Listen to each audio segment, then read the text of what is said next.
FCRA foreign contribution regulation act. ये act foreign funding पर प्रतिबंध नहीं लगाता, बल्कि फॉरेन फंडिंग पाने के लिए क्या रूल्स आपको फॉलो करने पड़ेंगे, इसका ऑडिट कैसे होगा, आपको गवर्नमेंट को इसकी जानकारी कैसे देनी है और कौन सी एक्टिविटीज़ आप इसके अंतर्गत नहीं कर सकते, ये सब चीज़ें इस एक्ट में दी गई है। ये NGOs फॉरेन से मिली फंडिंग को education, health, social welfare, environment, religious की एक्टिविटीज़ के लिए यूज़ कर सकती है। बस ऐसी कुछ एक्टिविटीज़ प्रतिबंधित है जिससे कि भारत की इंटीग्रिटी, नेशनल सिक्योरिटी या फिर कानून व्यवस्था प्रभावित हो सकती है। ऐसी एक्टिविटीज़ आप इसके अंडर नहीं कर सकते। FCRA के अंडर फॉरेन फंड कौन नहीं ले सकता है? अगर कोई चुनावी उम्मीदवार है या कोई MP या MLA है, कोई पॉलिटिकल पार्टी है या कोई गवर्नमेंट सर्वेंट है या फिर कोई जज या फिर मीडिया से रिलेटेड कोई भी पर्सन फॉरेन फंडिंग नहीं ले सकते। अभी FCRA की हम टाइमलाइन समझ लेते हैं।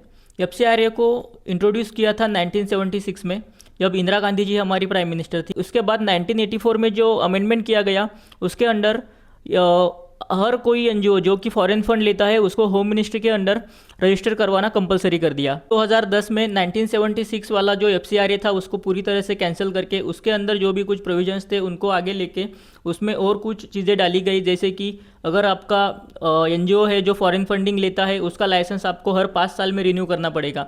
दूसरी चीज़ ये थी कि अगर आप कोई भी रूल ब्रेक करते हो तो आपका लाइसेंस कैंसिल या सस्पेंड हो सकता है।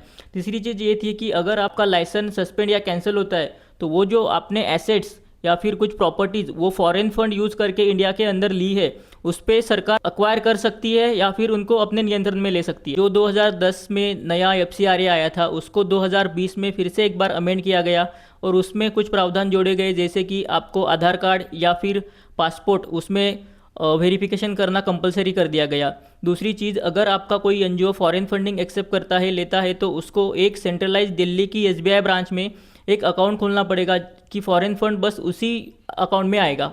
2022 में इसमें और एक अमेंडमेंट किया गया जिसके तहत अगर कोई इंडियन पर्सन फॉरेन में इनकम अर्न करता है और वो अपनी फैमिली को फॉरेन से पैसा भेजना चाहता है तो उसकी लिमिट पहले 1 लाख थी, जो कि 2022 में बढ़ाकर 10 लाख की गई।